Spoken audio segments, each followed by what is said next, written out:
নমস্কার বন্ধুরা, আমি মানস বিশ্বাস দ্য বং ইন্সপিরেশন ইউটিউব চ্যানেলে তোমাদের সবাইকে স্বাগত জানাই। আশা করি তোমরা সবাই সুস্থ আছো এবং ভালো আছো। তা অন্নপূর্ণা ভাণ্ডার নাকি সবাই পাবে। শহরে যেসব মানুষদের তোমাদের 3টে রুম আছে সেটা নাকি কোনো বিষয়ই না, সেটাকে 3টে থেকে 2টো করা যাবে এবং তোমাদের শুধুমাত্র মেল ফিমেল এই বিষয়টাই নাকি দেখা হচ্ছে এবং আরও আনুষঙ্গিক অনেক কিছু নিয়ে কিন্তু একটা বিজেপির বিধায়ক তিনি একটা প্রেস কনফারেন্সে কথা বলেছিলেন এবং তিনি বলেছেন যে অবশ্যই সবাই নাকি অন্নপূর্ণা ভাণ্ডার টাকা পাবে, যাদের 3টে রুম আছে তারাও পাবে, কোনো সমস্যা নেই, শুধু ছেলে মেয়ের ব্যাপারটাই দেখা হবে। যেদিন টাকা দেওয়া হবে সেদিনই বোঝা যাবে। তারপর থেকে তোমরা অনেকেই আমাকে জিজ্ঞাসা করেছো। তা দেখো, আমি সচরাচর অন্য কোনো এক্সটার্নাল লিঙ্ক, কোনো ভিডিও, কোনো পেপার কাটিং শেয়ার করি না।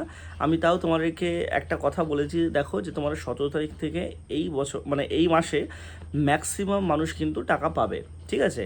এবার সেই জায়গাটা দাঁড়িয়ে কিন্তু তোমাদের যাদের ওই শহরের 3টে ঘরের কথা বলা হয়েছে, এটাই সবথেকে বড় ইস্যু এখন হয়ে যাচ্ছে।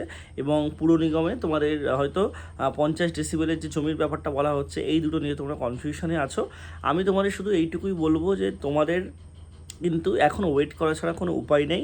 এবং তোমাদের যাদের যাদের ফর্মটা ভুল হয়েছে, আমি আবারও বলছি, অনেকেই কিন্তু ফর্ম ভুল করেছো, তোমরা ম্যাক্সিমাম মানুষই ঠিক করে ফেলেছে। আমি তাও তোমাদেরকে বলছি যে তোমরা যারা বসে আছো যে আমাদের কেন ভেরিফিকেশন হলো না, আমাদের তাহলে কি করে টাকা পাবো না পাবো, এটার ডিটেলস কিন্তু তোমাদের সংশ্লিষ্ট বিডিও অফিসে বা ব্লকে বলতে পারো, বা সংশ্লিষ্ট তোমাদের পৌরসভাতে তোমাদের কিন্তু ওখানে গেলেই ভেরিফাইং অফিসাররা আছে, ইনকোয়ারি অফিসাররা আছে, কিছু রিভার্ট করার থাকলে রিভার্ট করে তোমরা নিজেরা ঠিক করে ফেলতে পারতে, ঠিক আছে।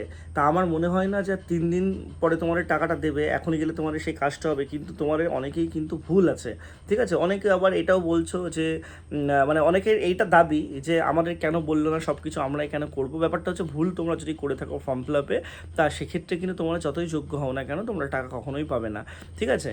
যেমন এই অন্নপূর্ণা ভাণ্ডারে অনেকে ইয়েস করেনি, ওই কারণে কিন্তু অনেক রিজেক্ট হবে। মানে বেসিক্যালি তোমরা যদি একটু ভালো করে দেখো, যারা ট্যাক্স দেয় এবং যারা সরকারি চাকরি করে তাদের পরিবার ছাড়া কিন্তু তোমরা পেনশন নিয়ে অনেক কথা বলছো, পেনশনার যারা তারা কিন্তু ট্যাক্সের আওতায় পড়ে না। পেনশন সবারই কিন্তু মানে অত টাকা হয় না।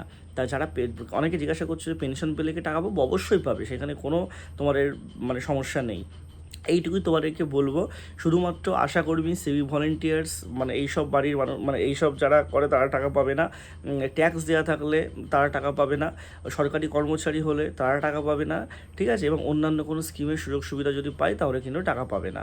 এটা ছাড়া কিন্তু মোটামুটি ম্যাক্সিমাম মানুষই টাকা পাবে।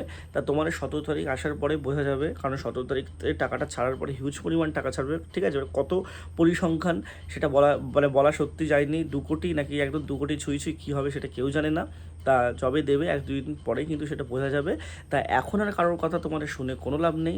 যে বিধায়কই যাই বলুক না কেন, তোমাদের আগে অ্যাকাউন্টে টাকা ঢুকুক বা না ঢুকুক, তারপরেই তোমরা বুঝতে পারবে। এখন আর অন্য কিছুতে মাথা ঘামিয়ে তোমাদের লাভ নেই। সবাই সুস্থ থেকো, ভালো থেকো।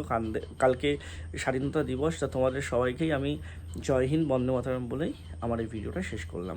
অবশ্যই তোমরা চ্যানেলটা সাবস্ক্রাইব করে রাখবে। ধন্যবাদ।